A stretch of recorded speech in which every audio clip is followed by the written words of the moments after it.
sometimes you have that scarce mindset of what ifs. And we really have focused as a family on having the mindset of what if in the good, positive way. What if it is better than we thought? What if our kids do really well and excel in school? What if they get more opportunities down here than maybe they would up there? What if, my business excels down here so much that, it doesn't ever get me out of here?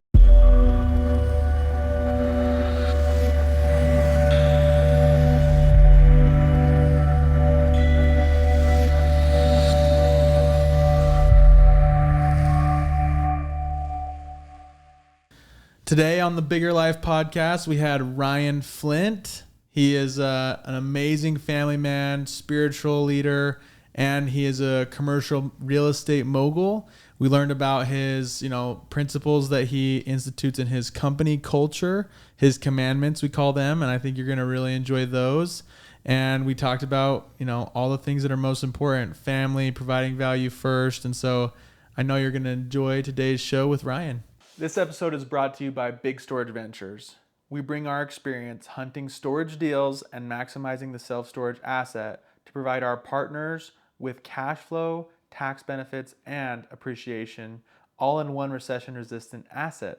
Leverage our sister company, Big Ben's Moving Service, to fill your facility and give you an edge over the competition. Reach out to bigstorageventures@gmail.com or DM Big Storage Ventures on Instagram to team up. Thank you so much. Today we have Ryan Flint on the Bigger Life podcast. We've just been catching up, reminiscing. We actually got introduced through my wife's Lolo's Buff Bakery cookies 5 years ago.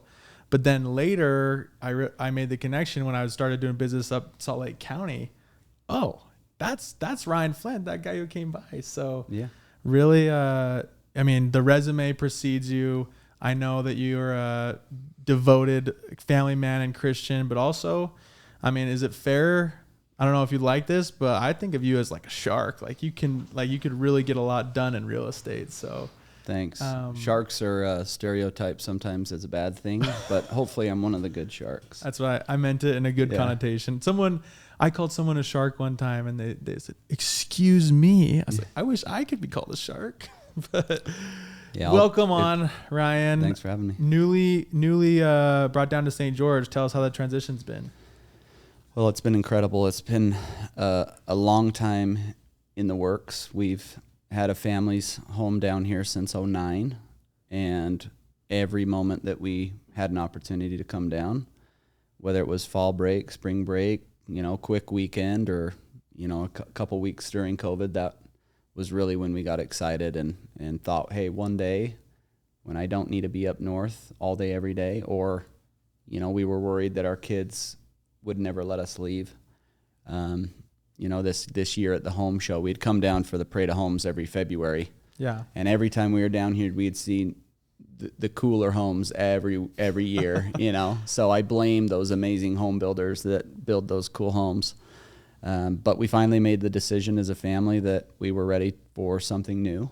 And the real estate business that we had up north, we kept our team up there and our headquarters up there, and so that our clients felt like they could be served at the fullest capacity. And I make myself available. If I need to go up there, I go up there. And if sometimes it's just a phone call with them to ensure that I'm there for them. Right. That's really all it takes. It is a different business than a residential agent. So it's been fun. The transition, we've been here, I guess, since the end of April, early May, and old Big Ben's moved us down here. They came up to Kaysville by good friendships, and it was a smooth transition down. So thanks for doing that. But we love it here. We are thriving. My kids are thriving. We were always worried. Sometimes you have that scarce mindset of what ifs, and we really have focused as a family on having the mindset of what if in the good, positive way. What if it is better than we thought? What if our kids do really well and excel in school? What if they get more opportunities down here than maybe they would up there? What if, my business excels down here so much that, it doesn't ever get me out of here. So right. I love St. George for the heat. I've been asked probably more times than not, why would you move down in the middle of the summer? I don't have the answer to that. That was probably not the best move, but I would sacrifice a couple hot days for the cold days that we would get up north. Get them used to it in the worst part, then they'll just appreciate the whole rest of the year. Right. And if you're hot, it's like when it's cold up there, you don't sit outside in the blizzard, right? You go inside and you sit by the fire. Yeah. You put on warm clothes, and same goes for here. You just jump in the pool or you go inside. Yeah. But the relationships that we've built down here are priceless. I love it. And I mean, yeah, it is a big jump. Like, how old are your kids? You said that they have that positive what if mentality, but what grades are they in? So my oldest is going to be a junior in high school. Okay. Boy. And then I have a boy that is 14. He'll be a freshman. And then my daughter is 10 and she will be 5th grade. And then I've got one starting kindergarten, maybe 1st grade. They're still deciding if he's going to jump up a grade because he's pretty excelled. Yeah. But for There's- sports, I mean, we want them back. Yeah. Is the Flint family, are they pretty into you know sports? what? You would think with me being a 3-sport athlete and playing in college that my kids would all be into sports. They're all very athletic. They're all talented, but they're more ecclesiastical, very smart. They've got great friendships. My oldest plays golf. Okay. And my second oldest plays basketball. The youngest is kind of doing whatever he wants, and my daughter dances. So, okay. My daughter was probably the hardest because of her friendships as a 9 and 10-year-old in the middle of all these dance competitions that they're doing. But she's gravitated and she's fitting right in here. So it's been good. Well, welcome, and thanks. I hope that your kids acclimate. I hope your wife acclimates. I hope you can reach out to us. I have I was telling him off air, I have a special place in my heart for this city just because it's I feel like it's a big part of me. So I really have a vested interest in everyone who comes down here, just making it. I want everyone to stay forever. So welcome. Now I feel like we could spend a lot more time on your personal life, but I want to talk a lot about the come up, right? Like, you have built a commercial real estate business that I admire and respect, and maybe tell us about like the early days and some of the first steps, and then we'll get into kind of the scaling piece next. Yeah. So the best way for me to start and talk about my real estate business was to give my dad a shout out, because my dad, though I only spent every other weekend with him growing up, I saw the man. He was the epitome of customer service. So his business was the lost and found and fraudulent stop for FedEx throughout the entire world. Huh. That's a mouthful.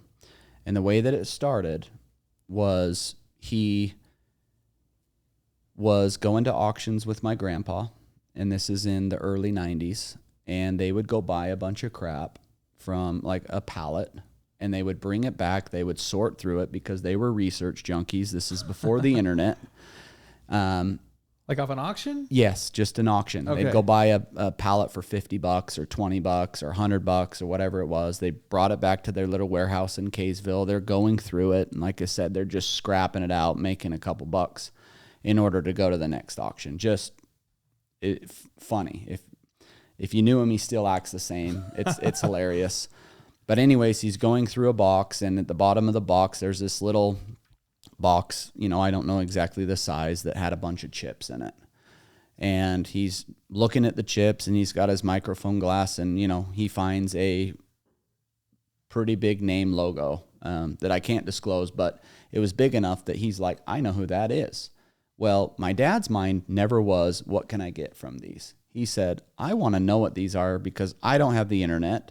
The best way to know what they are is I'm going to pick up the phone, I'm going to call the company, and I'm going to ask them what they are. So he picks up the phone and he calls the company, and he gets through to the right person, and he said, hey, this is what I have. And they immediately said, we will be out there the next day, and we need those. My dad's like, okay. So the next day they show up, an entourage of them. And he said that they came pretty walls up, ready to figure out how in the world he got these. Yeah. So my dad, you know, those that know him, he's about as chill, open, easy, loving, Christ-like as you can get. They show up, they put a blank check on the corner of his desk. He's not even paying attention to it. And they said, we need those back. And my dad said, that's great. Not a problem. But will you tell me what they are? Because I don't have a way of understanding what they are. And they're like, well, what does it matter to you? And he said, well, I love to research. I go to auctions all the time. And if I find a product with this logo on it, I want to know that I can call you and tell you I got it. It seems like these are pretty important to you. And so they said, yes, we need them right now. And he said, listen, I see that you have a check there. I don't want your money.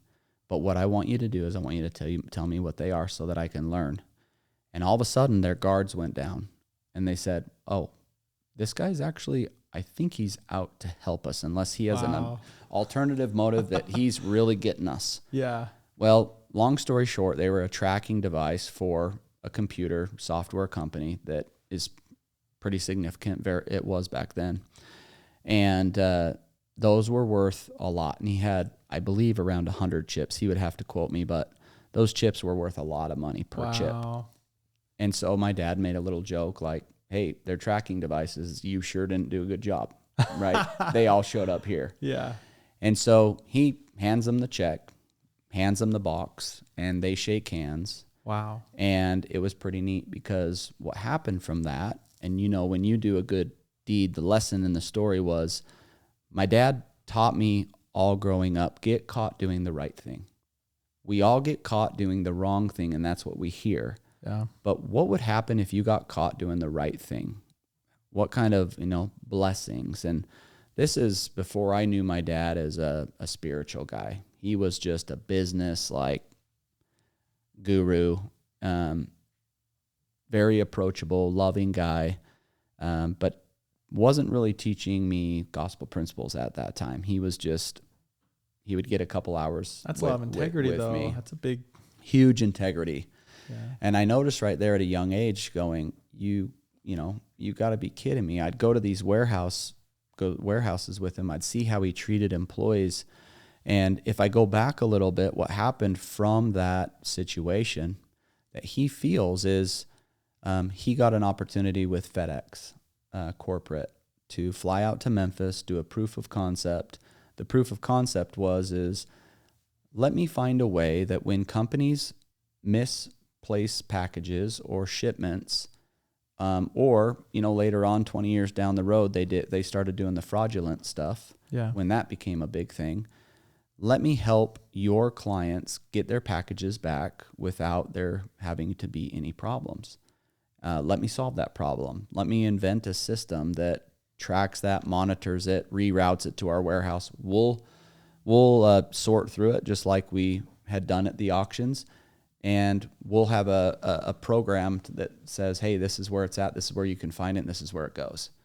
Well, that proof of concept went very well. Fast forward to make a really long story short, he sold his business to FedEx in 2018 for an awesome thing. Exit, right? Yeah. Awesome exit. And what he did really right was he had real estate that went through that. And that's where I learned to absolutely love real estate. And I was a broker for, 7 or 8 years by the time he sold his business. But I learned how important real estate was because we took the whole transaction and FedEx bought his buildings, but we were able to take the real estate over here and take the business over here and have the opportunity to do 1031 exchanges into things that our family could be, with him, obviously, and our family all would benefit later on in life. But being the real estate guy in the family, I had to be very involved and still am. And so I just watched what a blessing real estate was. And then seeing the way he did customer service, being in my first shop, I was with the second largest real estate company in the world, JLL. And, I loved my opportunity there because I got my foot in the door there. But I'll never forget a conversation that I overheard that they were only as good as their next deal. And that's what we needed to focus on, was our numbers. And that struck a chord with me in a way that probably wouldn't have anybody else, because I was taught from an early age, not by what my dad said, but what my dad did. Yeah. I was the little kid that just observed, because every moment that I had, which wasn't very much, I would just watch my dad, because I just loved being with him. It wasn't, the everyday dad. And he truly loved people. And then I saw him, as he got momentum in his business, that he was very financially successful, and he was still the same guy. And so when I heard that, being at the office, I said, I wonder if there's a way that I can create my own real estate business, whether I'm with a big company or not, that I can base my business off of customer service and love, like true customer service and love, without being the bad shark, right? Be the good shark. And when I showed up, whether it was to other brokers or landlords or just new clients or business owners, that they felt like I truly cared. Yeah. Right. I was having a conversation with my dad later on in life, and I said, Dad, what do you think was the biggest driving force of your business being successful, and how can I translate that into mine? And he said, there's two words: care and connection. So love and customer service, if you want to peel that back. And I thought, wow, that goes deep. And, being in the LDS faith and going through so many trials and struggles of my own and bad decisions, and, money will get the best of you if you aren't smart. And I learned so many valuable lessons through my career. But I sat and I watched my dad just prosper and prosper and prosper. And it wasn't always what he told me. It was, I just watched how he treated people. And then people would be like, how is he so connected? Why do people gravitate towards him even when they don't need anything? They just want a piece of advice, or they just want to be around him, or they just want to be in his presence. And my dad always told me, just get caught doing the right thing a few times, and that's what will happen. I love that. And it sounds like that was instilled in you, because if, like you brought up the phrase, you're only as good as your next deal, and that is how money gets you in trouble, right? But if you're only as good as your character, then you can withstand a lot of what the world might look at as like what's important, right? Yeah. And then you can build a bigger long-term brand. I had this conversation with someone in my company today where talking about what's most important, profits, customers, or the team. I said, well, all of them are important, but like if you really put the short-term profits first, you lose your team and you lose your customers. But if you put your customers first, the team will benefit. They'll rise with the business, and then the profits in the long term. It sounds like that's a lot of what your dad was teaching you. Yes. From a very young age. It's a culture. If you think about the businesses that you have and the businesses that I have, is number one, first impressions are everything. So how you show up, whether it's what you wear, how you smell, like all sorts of things. I know it seems silly, but it's the little things that go a long way with people. People will remember the good, but they won't forget the bad. Yeah. Right? Oh, yeah. So a culture, which is pretty popular word right now, is how do I make people feel when they're around me and when I'm gone? And if my example is good enough, or my culture is good enough, then when I'm not there, whether they're talking good or bad about me, that's okay. But the respect factor's there. Yeah. Okay. So you talked about a culture, and establishing a culture, that insinuates a team, right? And so I know, like I listened to a podcast you were on where you shared how, you were working for someone and your back was against the wall, and you just said, I'm going to go off and do this on my own. And you kind of got out of the rat race that way. But since then you've scaled quite a bit, and now you have a team. So what have been your keys to success with scaling a team? Because I feel like a lot of real estate professionals, they become the bottleneck because everyone wants them. But the real successful people, they learn how to scale with bringing a team along. How have you managed to do that? So I don't know if I'm the perfect one at this because, initially when I started to run my own teams, I learned when I was at Colliers and I was the president, I had to learn how to delegate. I had to learn how to make quick decisions and hope to heck that they were the right decisions. And I was young, and there were a lot of... How young were you? 29. As a president of Colliers? Yes. Okay. Great. Yeah. And that's awesome, man. When I had to learn really young, and there were more times that I fell on my face, Ben, than I succeeded. And by doing that, it was, what was the lesson in that? Will I learn a lesson and improve from it? Or am I going to let what people say or do or things or my own head get in the way? And it wasn't until I started working on Ryan, because my whole life I was taught customer service, love other people, put everybody first, you're last. And anytime I tried to put myself first, it was almost like shame on you, right? And it could have been just in my own head. It could have been a stereotype, but that's how I felt. And so when I decided that, hey, I loved Colliers, I probably would have never left, on different circumstances, because I adore them. They're all my friends to this day. Yeah. And decided to do my own thing. I had to learn how to have that stillness with Ryan. I had to learn how to get along with me, because I didn't have 200 people around me at all time. I had a couple people and my assistant, maybe a couple assistants. And as I built the team, I thought to myself, if I'm in their shoes and I'm that new agent sitting in that corner,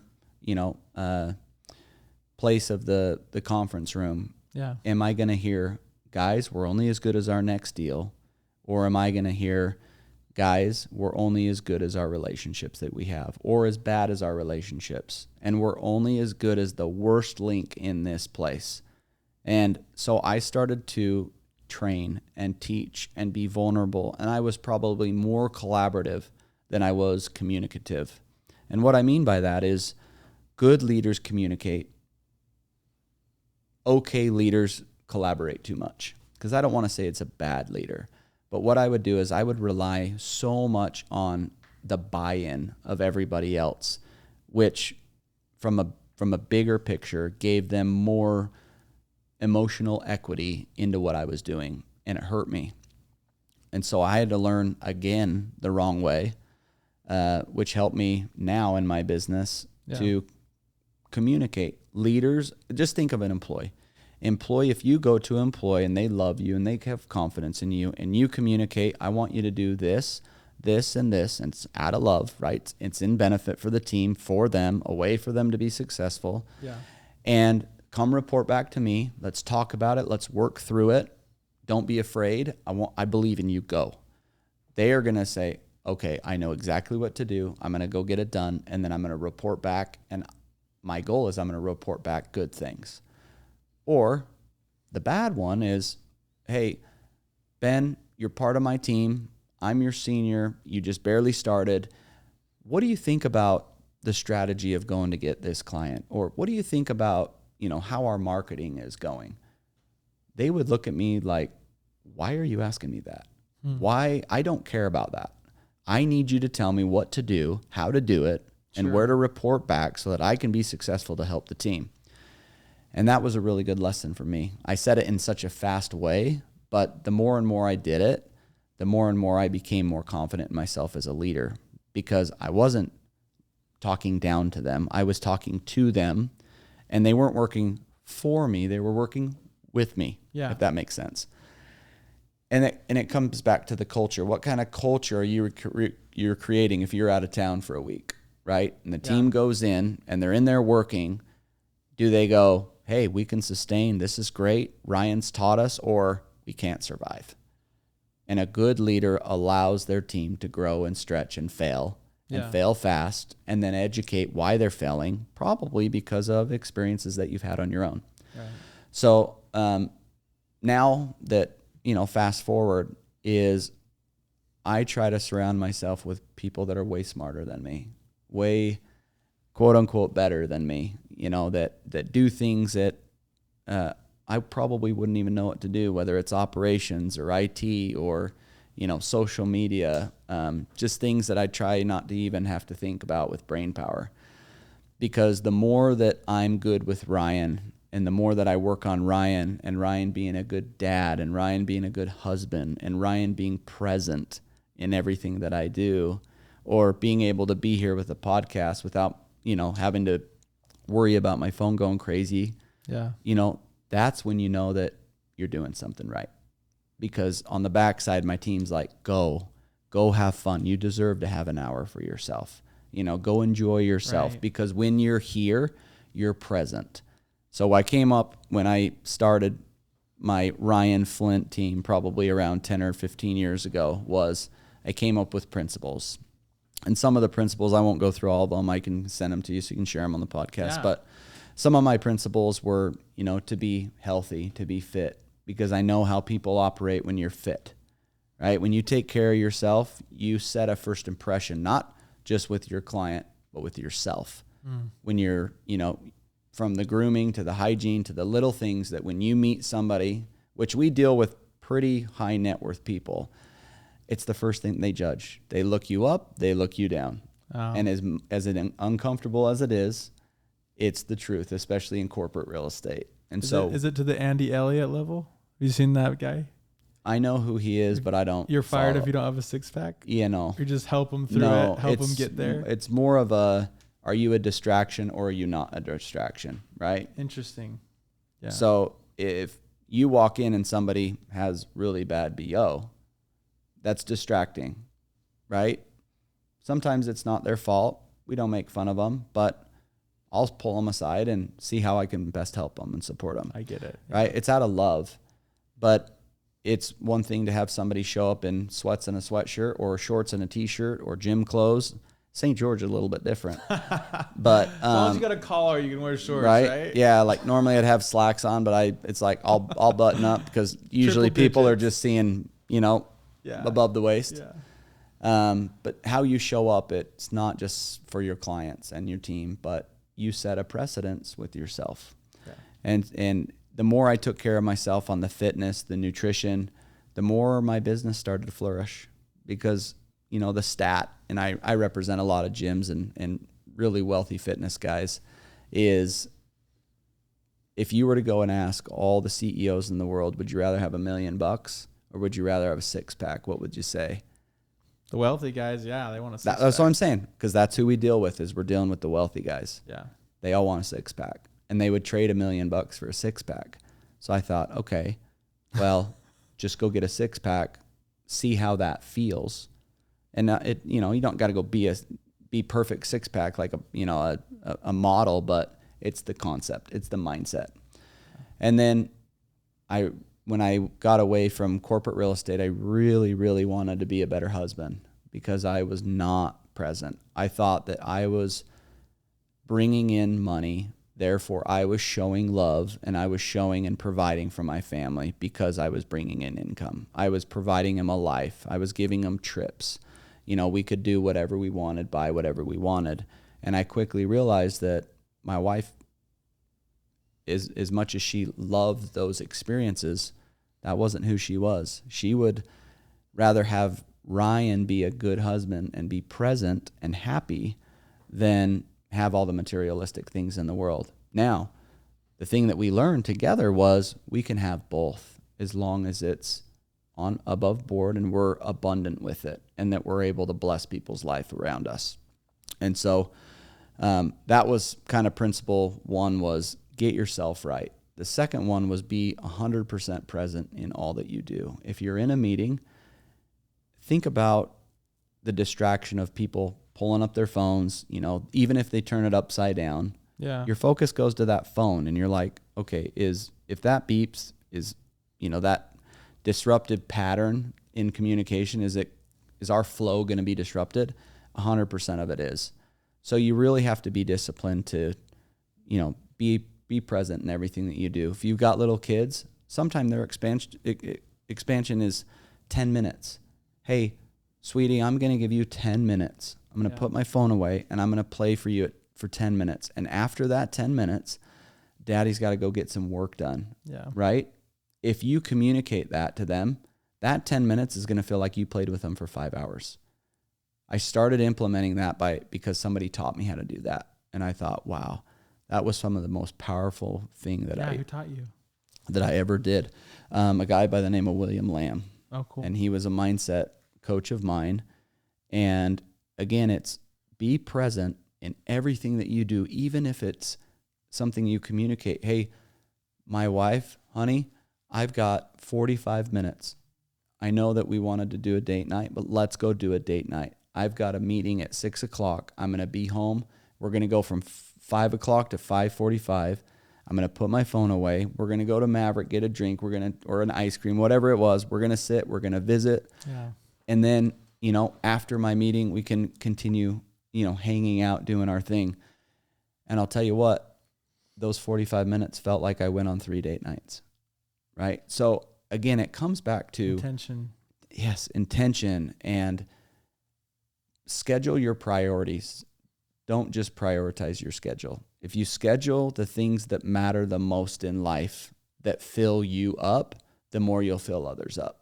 And my priorities are family. So you say, oh, you were at this big real estate firm. You were crushing it. You were doing all this stuff. Well, I do a lot less grinding now, and it's the same, if not more, in the abundance factor, and I'm home 85% more. Yeah. Why? It has nothing to do with money. It has nothing to do with work. It has everything to do with me and the way that I prepare myself to be present in everything that I do. If I'm working, I'm working. But if I'm present for 4 hours, it's 12 hours worth of work. Whereas if I go to the office and I'm getting bugged by, there's a line out my door, I get 8 hours of work done in 14 hours. Yeah. You know what I mean? Oh, yeah. And you probably experience that quite a bit, but I'll share those principles with you. They've really become kind of my commandments. And anytime that somebody's worked for me, there's an expectation that, hey, you got to follow these.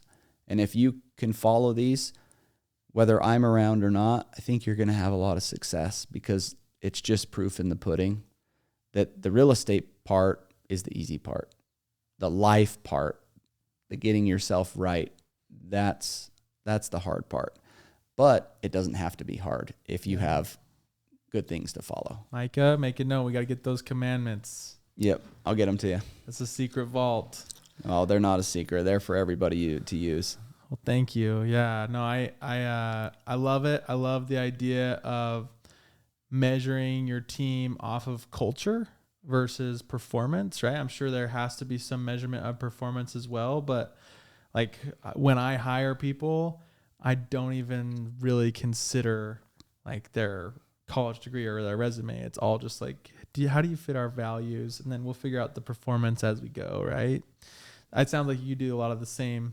And, you said there was some times that, there were some times when you were coming up that your words fell on your face, or like you really had some difficult times, and maybe share with us one of those experiences you can remember and kind of how that helped you build your resilience and build, what you did in the end.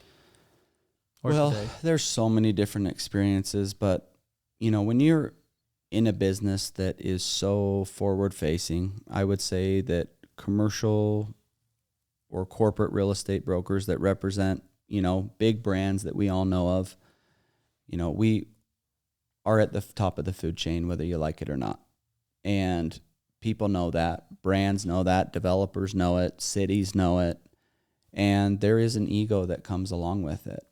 And I remember I was always really comparing myself to some of my peers that it wasn't a jealousy thing. It was, I looked up to them so much that I wanted to be just like them. But what I didn't know is the way that maybe they were outside of the office. And as I discovered the sacrifices that they made outside the office in order to have what we saw inside the doors on a daily basis, I thought that would allow my family to have a quicker retirement, or, that money would solve all problems. And I realized really quickly that it hurt me. It hurt me in a way that I never thought I would be able to get out of that hole. Not in a financial way, it was the opposite, but it was in a love for myself way. I became really depressed. And when I left the corporate world, the very next year, my grandma died. And my grandma's the one that was my rock. She was the one that raised me. She's the one that, we talked every day. She was the one that would tell me that I played terrible, but she was also the one that would tell me that, teach me life lessons. She was a big entrepreneur. She owned a lot of tanning salons. Oh.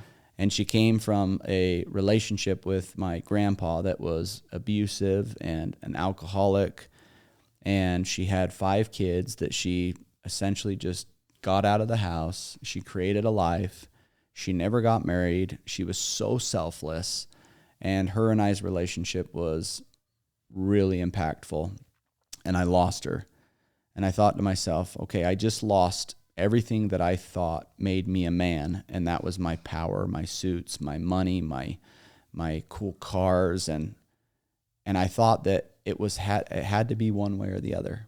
And I think that a lot of people in our space, or just in business in general, when they start making a lot of money, that they have to do that to show people something that they're not, or be a persona that maybe they're not, right? And in the moment it feels good, but the minute like you drive the car off the lot, it's like, okay, that emotion went away. Or, oh, I just showed off, what I had, or I rode in a private jet, or, I got this new deal and the press release came out, and then, I got to go home and my family hates me. And so it really made me, when my grandma passed away, realize, what is the kind of person that I want to be, and how do I make my grandma proud? Because I know she's watching me when no one else is watching me now. She's my little angel.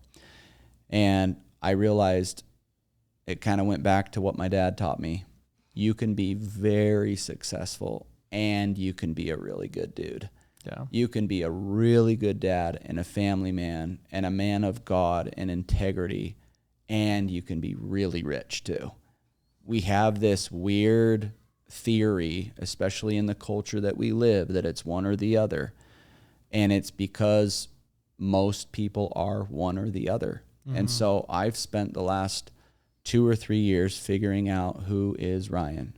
What makes me tick? What makes my kids tick? What makes my wife tick? And how do I cultivate real friendships? And if I start to become more authentic to me, which it started with me, so I just worked on me. I didn't worry about anybody else.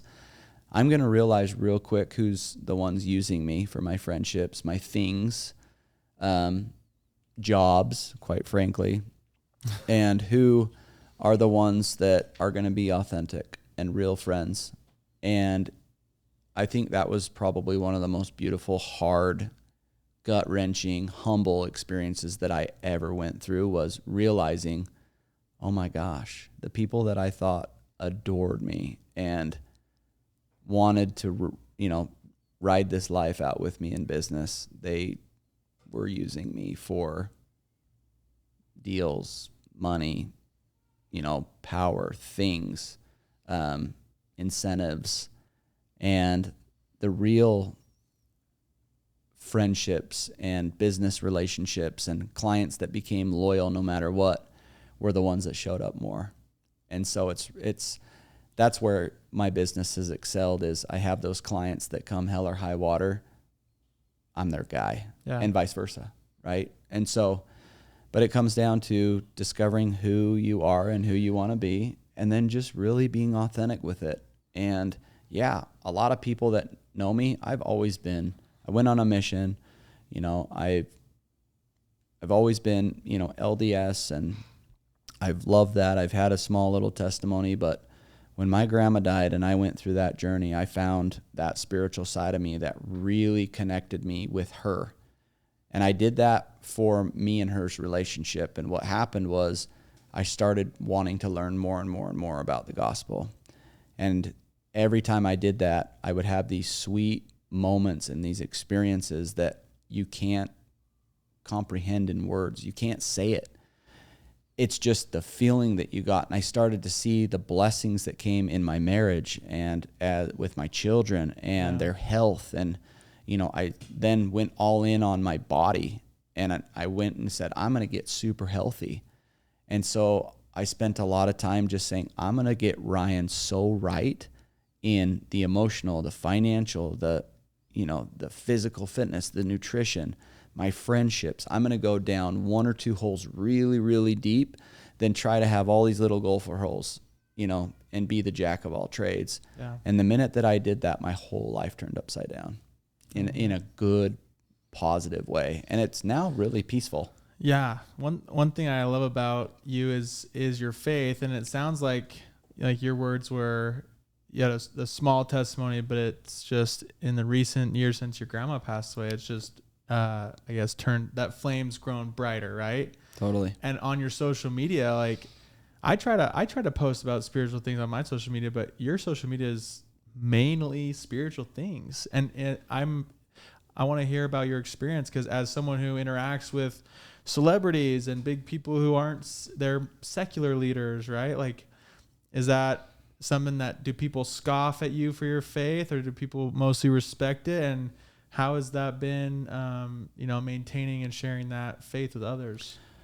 When I started my social media, I really was trying to be a persona that I thought I would want people to think I was cool, or somebody that people could look up to from a materialistic or a temporal. I did not think, celestial or eternal like we're taught. And as I gained more and more confidence and honestly more and more clarity on the man I wanted to become and the person that I wanted to become, not for anybody else, not even for my wife or my kids, but for Ryan, it became easy for me. And what happened, Ben, is those posts, I don't look at algorithms or any of that. Right. Like I stopped worrying about that a long time ago. I don't post every day. I kind of just more have fun with it. Right. And I started to get messages when I would post spiritual, and quite frankly, it's kind of just my own journal. I'll have a moment, whether it's in the morning or at night when I'm just having quiet time or I'm studying or journaling and thinking through my thoughts, and it ends up turning into a post. And the reason that I do that is I wouldn't even be able to tell you how many people, dozens, maybe hundreds of people that have reached out to me in their very last couple moments that they thought life was going to be. And they would share that my message saved their life that day, or it made them go home to their wife even when they made a mistake, or I decided to approach my bishop, or I decided to get therapy and help. And what was really neat, and I won't share any names, but we're moving into St. George, and out front of my house I have my Ryan Flint trailer because we were moving stuff back and forth, and it's just a simple, dumb enclosed trailer that a buddy of mine wrapped, and it says my name on it, my brand. And yeah, while the rest of the world thinks it's a great marketing trailer, this is my favorite part about the trailer. Is it's sitting in my driveway, and I'm working from home that day, and it's about 3:00, and this was like a month ago. And I get a knock on the door, and my office is in the front of the house, and so I can see out in the thing, and it's a service truck of summer sales type service. Oh. And I thought to myself, okay, I actually give those guys, I love those guys because I have so many friends that are summer sales guys. So right. I'll go out and I'll test them, and I'll they get turned down so much, and they get the crap beat out of them so much that It's like, all right, I'm going to dig in. I'm going to have a conversation. Well, I open the door, and this guy has tears in his eyes. Oh, geez. And I was like, uh-oh. And his car's running. And so I knew he wasn't there. And he said, I'm driving down the road because I just got done servicing a house. And I'm driving down the road, and I turn, and I saw your trailer. I saw your name. And I saw below it says Lifestyle Broker. That's my nickname. And we can talk about that another time. And he thought to myself, he's from Kaysville. But I wonder if this is like in employees, or he let somebody take it down, or maybe he's getting it wrapped down here. He's like, I didn't know. But in that moment, I felt like I needed to pull over. And he left his car on. He came and knocked on my door, and I opened the door, and he lost it. And in that moment, the Spirit was so strong that it was like, come in, come in. And he says, I'm not here to sell anything. I'm just here to give you a hug. And I was like, cool, give me a hug. I gave him a hug, and that embrace was really neat. And I said, tell me more. And he said, I don't know if you remember me, shared his name with me.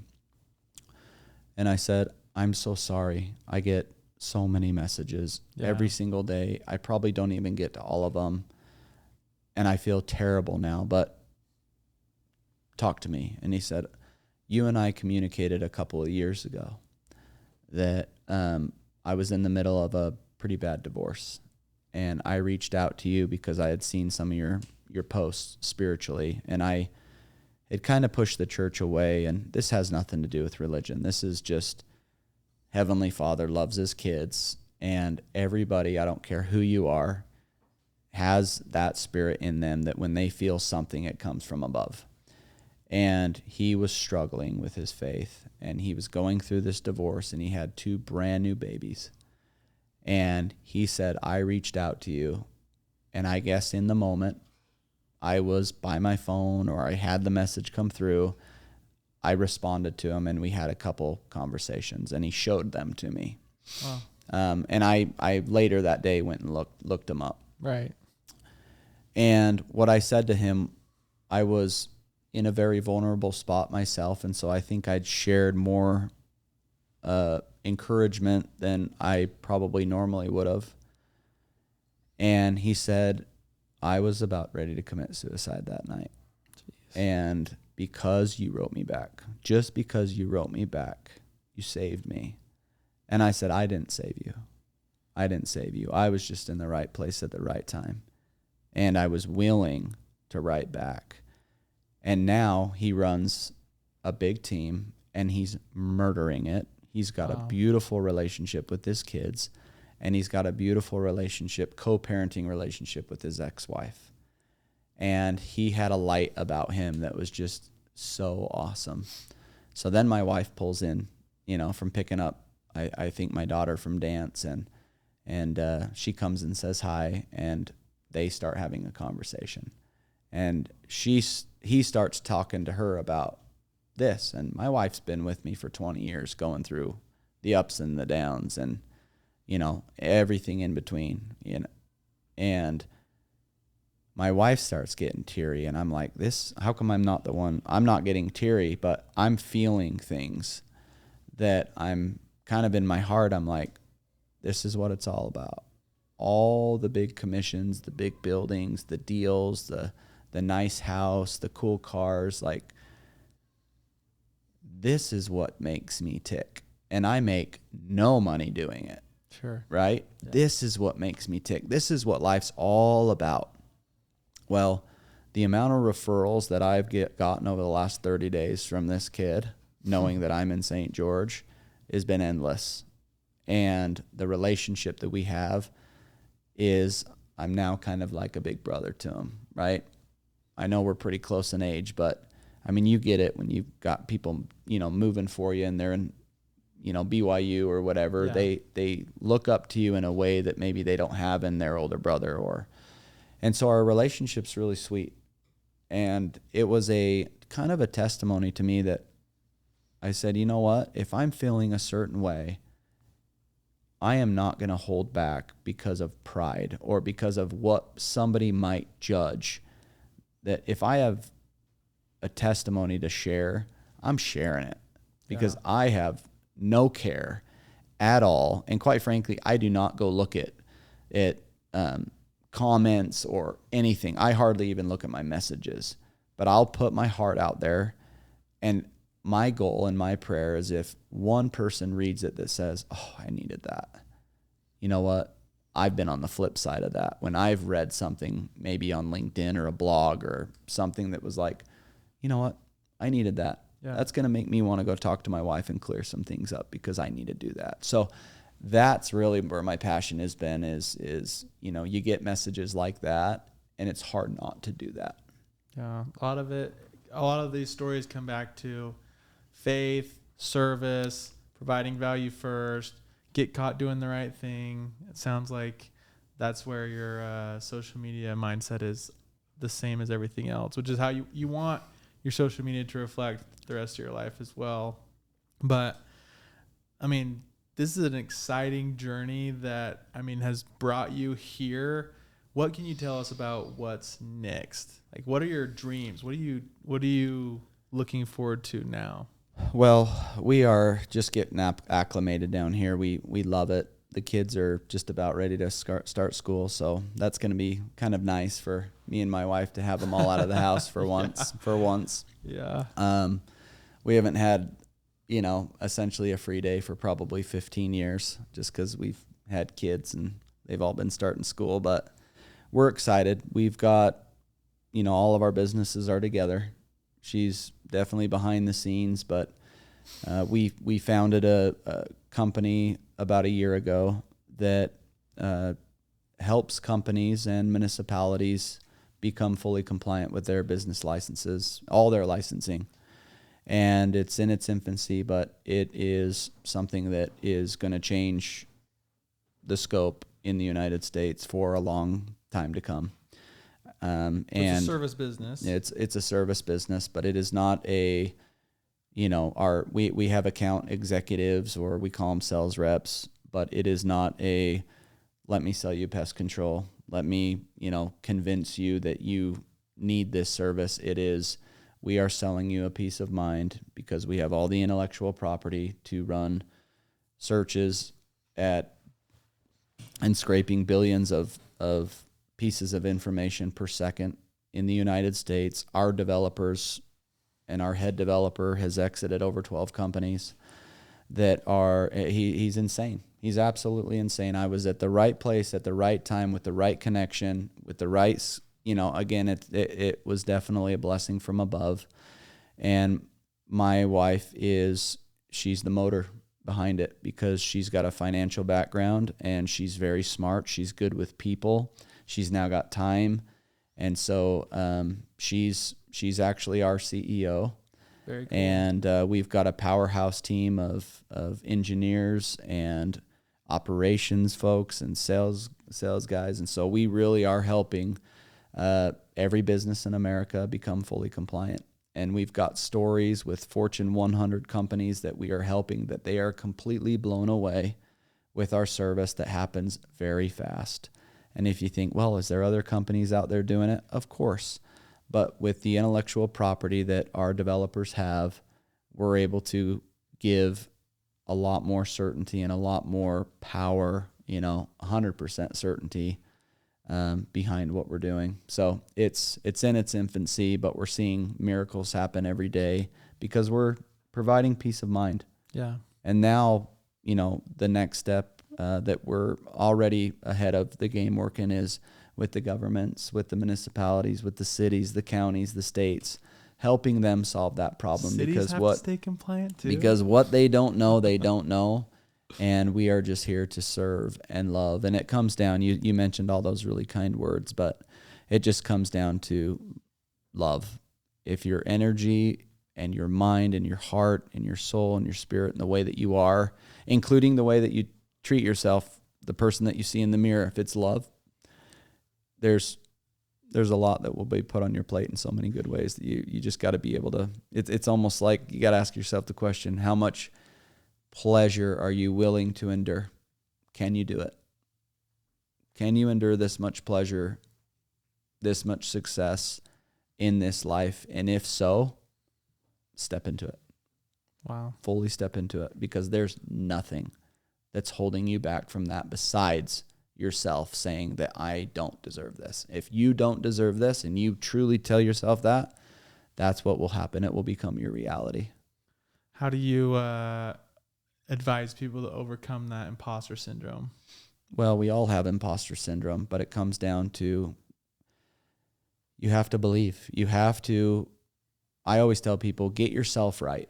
If you can get yourself right, meaning the physical, the emotional, the spiritual, right? Then second, most important. So, of course, God's most important. But in order for me to be the best husband and the best dad, I have to be the best Ryan.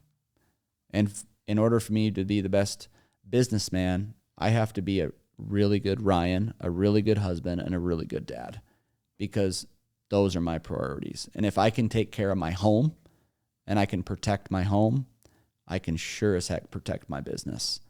And when you do that, Heavenly Father blesses people with so much abundance because he knows you're going to be a good steward of it. So you peel it back and you say, well, how is success driven? It's driven by how you see yourself. I always thought, if I could be like this guy and I could have this thing, if I made this much money, then I would be this happy. Well, when that happened, when I got there, it was, well, it's not enough. It's not enough. It's not enough. Well, if you take that all away and you say, if I can be the happiest Ryan, that when no one's around and I'm looking at that dude in the mirror and I am proud of him for overcoming what he overcame and continuing to shine and shining a light on first my family, marriage first, then the kids. Remember that, parents. Take care of your wife, take care of your husband first, and watch how your parenting changes.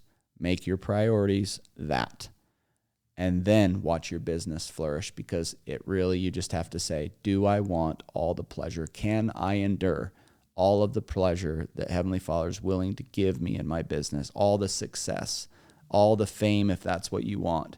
It will all come if you allow it. But what happens is people put up a wall. They believe that, oh, I don't deserve this. Oh, this will never happen to me. I live in a small town. Oh, this compliance and licensing company, right? That would have, it's like, why would Ryan deserve that? He's a commercial real estate guy. Well, it was because of the 4 or 5 years of me saying that there's something bigger. How can I provide more service to my clients? I know there's something bigger. And it was me preparing a way for that moment that Heavenly Father said, I'm going to connect you to and see what happens. And then that partnership happened in one day, right? And he's from Austria. Oh, wow. So it was a beautiful thing. And now we are connected at the hip and everyone is thriving. It is not a win-win. It is a win or win more. But as you win, how are you treating people?